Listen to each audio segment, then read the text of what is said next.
My name is Rufus Dye, Rufusdye, And what is your birthday? 5 February 23, 23. Where were you born? in Brookport, Illinois. Brookford. Brookport, Yeah. Brookport, Brookport, B-O-R-T? Brook, F-O-R-T. Oh, Port, P-O-R-T. yeah, Okay. In Illinois. Tell me about your family when you were growing up, your parents, your siblings. Well, my dad was he had a lot of different things. He was the mayor of a little town that we lived in. Mayor? Yeah. Wow. And then he was the police chief. Then, let's see, what else did he do? Oh, yeah. Then we moved to the country, and he was a road commissioner. Mayor of what city? Brookport, Illinois. So your father was mayor of Brookport, Illinois. Illinois. Wow. And then we moved out of town to my farm. Our farm, about 7 miles outside of town. And at that time, he was elected road commissioner for a large section of southern Illinois, building and maintaining the roads, building new roads and maintaining the ones that were already there. And he had that job for quite some time. And that's about it for him, really, as I recall. What about your siblings, your brothers and sisters? Oh, I had 2 brothers and 2 sisters. My older brother is I believe he was a Korean vet too. And my younger brother was a minister, so he didn't serve in the military. And my sister, she just was a housewife, and my other sister was the same thing. And that's all my siblings. Yeah, it is. And they were all. They'd have worked for Sears for a long time, right? What, hon? They'd have worked for Sears for a long time. Yeah, she did. Well, she was a fine waitress for Boswell's or Paducah's finest restaurant. So, what high school did you graduate? Brookport High School. And when did you graduate? 1944. See, your memory is picking up. You remember everything, huh? So what did you do after the graduation of high school? I worked for Goodrich for a while. And then I went into the Air Force. Well, actually, I went and joined the Army first, the Army Air Corps. When? And When did you join the Army Air Corps? in 1941, October 41. You graduated 1944. You graduated the high school in 1944. You graduated before that. It had been in the 30s. Good Lord. Yeah, I think don't you know. graduated high school before 1944, right? I thought it was 1944. No, 1944 you were 21 years old, so it shouldn't be. Well, maybe. Well, I served as an enlisted man for about a year and a half. I achieved the rank of corporal, and then I was offered an opportunity to go to West Point or aviation cadet training, and I elected to go to the aviation the cadet program because I figured if the war would be over before I finished 4 years of college at West Point. So that's what I did. because I wanted to get into the action. Mm. Wow, you're crazy. I know. You, Still am. you want to be in action and you might be killed. That's right. And if you were killed, then there is no He wouldn't be here. Michael. You are crazy, Well, man. I knew that. Yeah, that's right. That's right. Took a chance. So you learn how to pilot? Yes. Tell me about those. Well, Where did you go and what kind of training did you receive? I went to Santa Ana, California. Is when I went through the basic bit before we went into flying, and then I went to 29 Palms, California, for primary, flying the old Stearman aircraft. And after finishing the primary training, I went to Lemoore, California, and I flew the basic trainer of BT-15s and 13s. B, B, Baker, T, T, 13s and 15s. The multi-vibrator is what it was called. And it's a fighter no, it's just a trainer. trainer. Yeah, it's a two-seat trainer. And then from there I went to advanced training at Luke Air Force Base in Phoenix, Arizona. And there we flew the AT-6.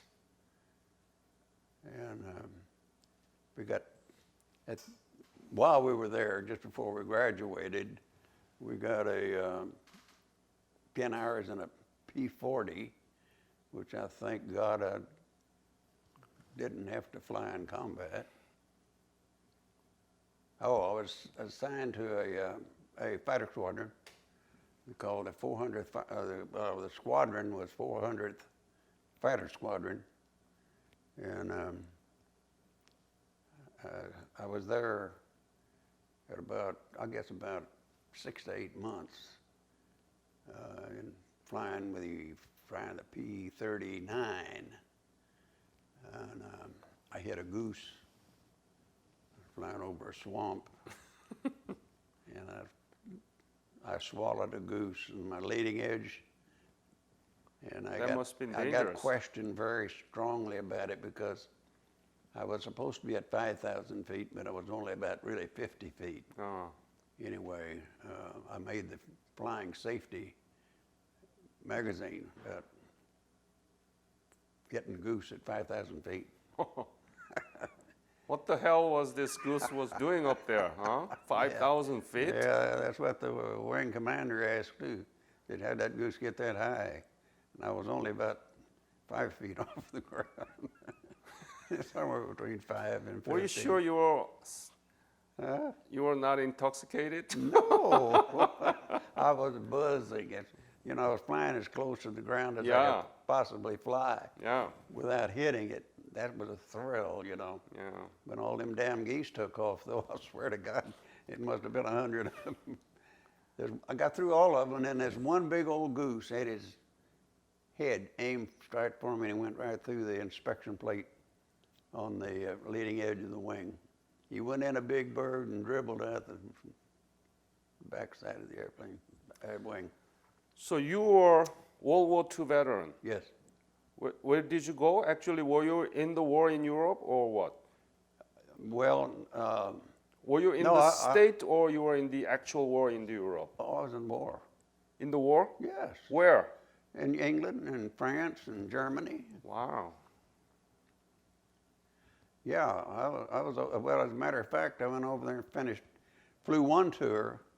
I came home on what they call a R&R, rest and recuperation or something like that. Then I went back and flew another tour in Europe. So tell me about those. How was German fighter fighters? It's pretty damn good. Did you have a dogfighting or? Oh, yeah, Tell I me shot- about those. Well, I shot two of them down, but they would jump us, you know. The Focke-Wulf 190, I think I shot two Focke-Wulf 90s, Focke-Wulf 290s down, and one ME 109. But they were very good. But actually, I'll have to say this: at that time, their pilots were not quite as sharp as the ones earlier, you know. They're a little easier to shoot at, I think, than the old real tough guys. But I managed it.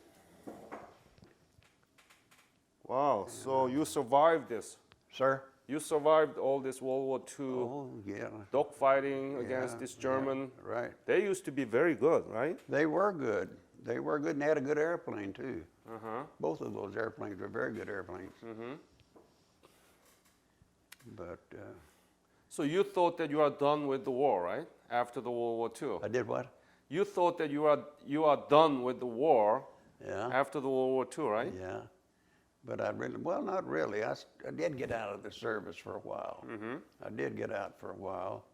And for some reason or other, I went back into the service again after a couple of years.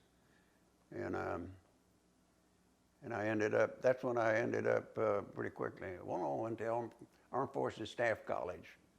And from there, I went to Thailand.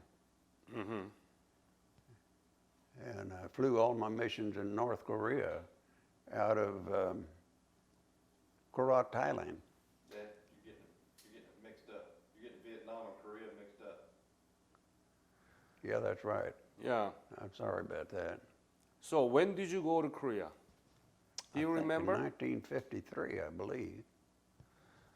Korean War started in 1950 and ended in 1953.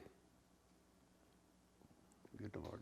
Were you in the beginning of the war or end of the war? Not after the war. I was still flying combat missions, but it was towards the end of the war. I was sent to Korea for a solid year, and we had many other young pilots that coming in, and they get their 100 missions, or 100 stories in, they go home.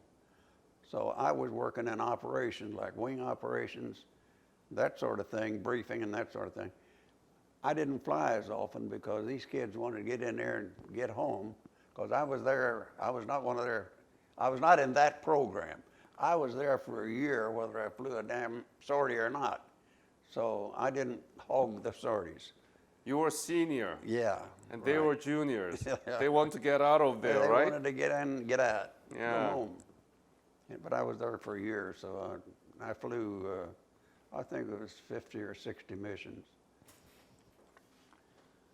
Were there any dangerous moment during your flight? Any time that you might have killed yourself or being killed? Oh. You were too good? Almost every sortie. Every sortie. You get a lot of anti-aircraft fire. And we were flying down low, so the guy with a .22 rifle was lethal, you know. We weren't up high. I don't think, all the time I was over there, I don't think I flew over 5,000 or 10,000 feet in the air. The rest of the time it was down low, you know, going in, do your job and get the heck out. What was your rank at the time? Captain. Captain. Pretty high, huh? How much were you paid? Oh gosh, about $450, I think. And little fella, he'd take my clothes and down to the little river close by where we were living. He'd wash the clothes, but he would never rinse them. I'd be walking along on a hot day, and all of a sudden I'm lathering my soap, you know. So I had to teach him how to, you know, wash, Rinse. get that soap out of there Yeah, so that rinse. it didn't lather like that. But he was a real good little guy. He really was. And I don't know, you know, I often thought, I wish to heck that I had kept his name to where I could have, you know, stayed in touch with him. But back then, I didn't think about much of anything. I'm just a stupid country boy that. My name is Michael Edward Dye. I was born 21 April 1958, and I'm currently aviation facility commander here in Austin, Texas, with Texas Army National Guard. So you are Army. I'm Army. What is your rank now? I'm Colonel, full bird colonel. So you are higher than your father when No, he he- was captain. He retired as a full bird colonel as well. Oh, so- okay. I'm I sorry. brought him up. I showed him how to make it. Let me ask you this. Has he talked about his service often to you when you were growing up? Yeah, we talked quite a bit about it, yes. Really? He's told me lots of stories about his combat service in World War II, Korea, and Vietnam, both. And then just being in the service in general, you know, how. Tell me about anything that you remember that you heard from him about the Korean War. I remember him talking about flying the P-51, and he didn't really talk a whole lot about the Korean War, but he did tell me that he served. That it was different from a different conflict from World War II and Vietnam both. That How different was it? Do you remember? I don't remember the specific details, but he said it was, and I guess maybe it was because of his job during that conflict that it was different. Mm. And I guess basically because there wasn't a lot of air-to-air interdiction type or air-to-air combat type stuff. It was more a ground-focused Right. war. Supporting Yeah, mission. Right, he's right. There was a lot of air-to-air over there, but the jets, F-86s and well, I forget what they was, but the F-86s played a big part. The status of Korea-U.S. alliance, military alliances, right? Yes. Mm-hmm. Tell me about that.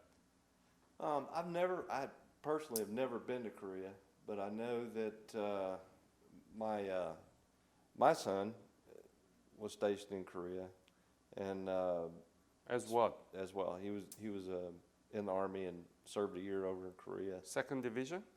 I think he was with the 8th Army? He was with the attack helicopter unit over there, I see. and I can't remember if it was 2nd Division or Can't remember either. 1st. Yeah. But everything that I've heard is that our service members that serve over there have always appreciated the fact of being in Korea and enjoyed being in the country.